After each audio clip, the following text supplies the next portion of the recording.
Axillary artery की हमारे पास होती हैं 6 ब्रांचेस होती हैं और इसका हमारे पास निमोनिक है कि हम किस तरह इजीली याद रख सकते हैं।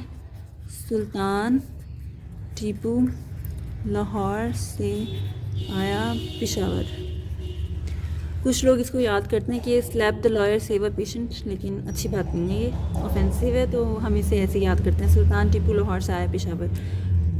तो अब हमारे पास आर्टरीज़ हैं, ये सुपीरियर थोरेसिक आर्टरी हमारे पास, थोरैको एक्रोमियल आर्टरी है, lateral thoracic artery, subscapular artery, anterior circumflex humeral artery, posterior circumflex humeral artery. अब इसमें जो हमारे पास फर्स्ट पार्ट है उससे सिर्फ हमारे पास एक ही आर्टरी है जो सुपीरियर थोरेसिक है हमारे पास, ये सिर्फ फर्स्ट पार्ट की ब्रांच है। जो नेक्स्ट दो हैं हमारे पास ये सेकंड पार्ट की हैं जिसमें थोरैको एक्रोमियल और लेटरल थोरेसिक होंगे ये। फिर जो बाकी तीन है हमारे पास ये थर्ड पार्ट की आर्टरीज़ हैं, ठीक है। फर्स्ट पार्ट की सिर्फ एक ब्रांच, सेकंड पार्ट की 2 ब्रांचेस, थर्ड पार्ट की 3 ब्रांचेस। अब इनकी डिटेल्स देखते हैं हम लोग। सबसे पहले सुल्तान से हमारे पास है सुपीरियर थोरेसिक। सुपीरियर थोरेसिक अभी हमने कहा कि ये फर्स्ट पार्ट की ब्रांच है। अब जो सुपीरियर थोरेसिक आर्टरी होती है हमारे पास, ये फर्स्ट पार्ट से अराइज करती है और superior border of the pectoralis minor के ऊपर रन करती है, एंटीरोमीडियली मूव करती है। जो पेक्टोरलिस मेजर और पेक्टोरलिस माइनर होते हैं उन दोनों के बीच में से मूव करती है और जाके सप्लाई करती होती है थोरेसिक वॉल को, फर्स्ट टू इंटरकोस्टल स्पेसिस को सप्लाई करती है और साथ में स्ट्रेटस इंटीरियर को सप्लाई करती है, उसके कुछ डिजिटेशंस को सप्लाई करती है, ठीक। अब ये तो होगी हमारी पहली। अब दूसरी देखते हैं। दूसरी हमारे पास है, ये सेकंड पार्ट की ब्रांच है। सेकंड पार्ट की सबसे पहले thoraco acromial, thoraco acromial second part की ब्रांच है। ये भी हमारे पास सेकंड पार्ट से अराइज करेगी और superior border of the pect minor के ऊपर रन करेगी, ठीक। और फिर ये इसका जो करेक्टरिस्टिक फीचर है ना, ये क्लेवी पेक्टोरल फेशिया को पियर्स करती है और इसकी हमारे पास 4 ब्रांचेस होती हैं, A B C D, इस तरह से याद करते हैं। ये पहली ब्रांच हमारे पास एक्रोमियल ब्रांच है, दूसरी हमारे पास ब्रेस्ट ब्रांच है जिसको हम पेक्टोरल ब्रांच भी कहते होते हैं, तीसरी हमारे पास क्लेविक्युलर ब्रांच है और फिर चौथी हमारे पास है डेल्टोइड ब्रांच। जो एक्रोमियल ब्रांच है ये अराइज करती होती है थोरैको एक्रोमियल आर्टरी से ही और उसके बाद एनास्टोमोसिस में पार्टिसिपेट करती है जो कि अराउंड द एक्रोमियन प्रोसेस होता है, इसलिए इसको एक्रोमियल ब्रांच कहते हैं। और फिर जो हमारे पास होती है ब्रेस्ट ब्रांच है, ये हमारे पास जो ब्रेस्ट ब्रांच है ये सारे के सारे पेक्टोरल रीजन के पास जाएगी। जो क्लेविक्युलर ब्रांच है, क्लेविक्युलर ब्रांच सप्लाई करती होती है सब क्लेवियस को और साथ में ये एक्रोमियो क्लेविक्युलर जॉइंट को सप्लाई करती है। डेल्टोइड ब्रांच जो है ये डेल्टो पेक्टोरल ग्रूव के अंदर रन करती है, ठीक। अच्छा जी, अब हमारे पास जो सेकंड पार्ट है उसकी तीसरी ब्रांच है एल से लेटरल थोरेसिक, लेटरल थोरेसिक। इसके नाम से पता चल रहा है कि इसने ना जो थोरक्स है उसकी लेटरल साइड को सप्लाई करना है, ठीक। ये अराइज करती थी ये सेकंड पार्ट से ही, सेकंड पार्ट से अराइज करती है और ये lower border of the pectoralis minor के पास रन करती है। जो सुपीरियर थोरेसिक थी और थोरैको एक्रोमियल थी ये superior border of the pect minor पर रन करती हैं, लेकिन ये जो है ये inferior border of the pect minor पर रन करती है।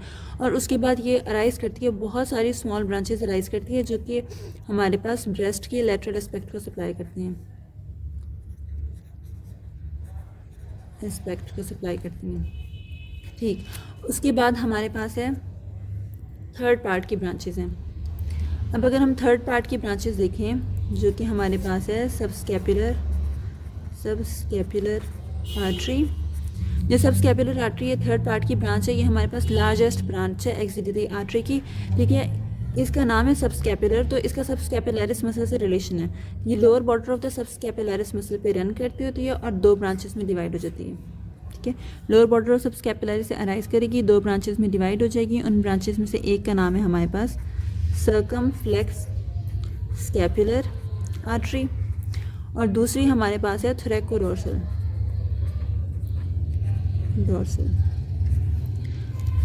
जो है सर्कमफ्लेक्स स्कैपुलर आर्टरी। इसका क्या काम है, ये हमारे पास subscapular artery lower border of the subscapularis muscle से गई और उसके बाद ये जाके डिवाइड हो गई इन दोनों में। जो सर्कमफ्लेक्स स्कैपुलर आर्टरी होती है ये lateral border of the scapula से वाइंड करती है और डॉर्सम पे चली जाती है, और डॉर्सम में जाके हमारे पास ये एनास्टोमोसिस होता है around the body of the scapula, उसके अंदर पार्टिसिपेट करती है एनास्टोमोसिस में, ठीक। और जो थोरैकोडोर्सल होती है ये वहीं लोअर एस्पेक्ट में ही रहती है और सप्लाई करती है लेटिसिमस डॉर्साई को और सेरेटस इंटीरियर को,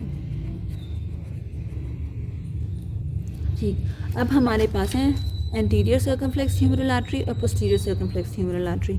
5-6 इनको साथ ही कर लेते हैं, anterior and posterior circumflex.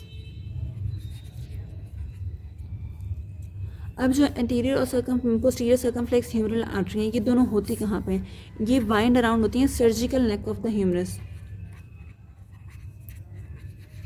Surgical neck of humerus, ठीक है। जो ह्यूमरस होती है हमारे पास, ह्यूमरस के हमने कहा था एक सर्जिकल नेक होती है, ये दोनों आर्टरीज जो है ना उसके अराउंड वाइंड की होती है। जो एंटीरियर वाली है ये एक्सिलरी आर्टरी के थर्ड पार्ट से अराइज करती होती है और एंटीरियरली मूव करती होती है, और फिर जो है पोस्टीरियर सर्कमफ्लेक्स ह्यूमरल आर्टरी होती है जो कि पोस्टीरियर एस्पेक्ट से मूव करती है, और ये दोनों आपस में मिलकर एनास्टोमोस हो जाती हैं और surgical neck of the humerus के अराउंड सप्लाई करने लग जाती हैं। जो एंटीरियर सर्कमफ्लेक्स ह्यूमरल आर्टरी है ये स्मॉल है, पोस्टीरियर सर्कमफ्लेक्स ह्यूमरल आर्टरी जो होती है हमारे पास लार्ज होती है, और जो एंटीरियर सर्कमफ्लेक्स ह्यूमरल आर्टरी होती है ये एक ब्रांच देती होती है जो कि इंटर ट्यूबरकुलर सल्कस के अंदर रन करती होती है, उस ब्रांच को हम लोग कहते होते हैं ascending branch of anterior circumflex humeral artery. जब हमने पढ़े थे ना कि इंटर ट्यूबरकुलर सल्कस के कंटेंट्स पढ़े थे तो हमने कहा था बिसिपिटल टेंडन होता है और एक ascending branch of anterior circumflex humeral artery होती है, तो ये वही है हमारे पास। तो आज हम लोगों ने देखी एक्सिलरी आर्टरी का ओरिजिन, टर्मिनेशन, उसकी ब्रांचेस देखी, सप्लाई देखी उन सब ब्रांचेस की और उनके रिलेशंस देखे।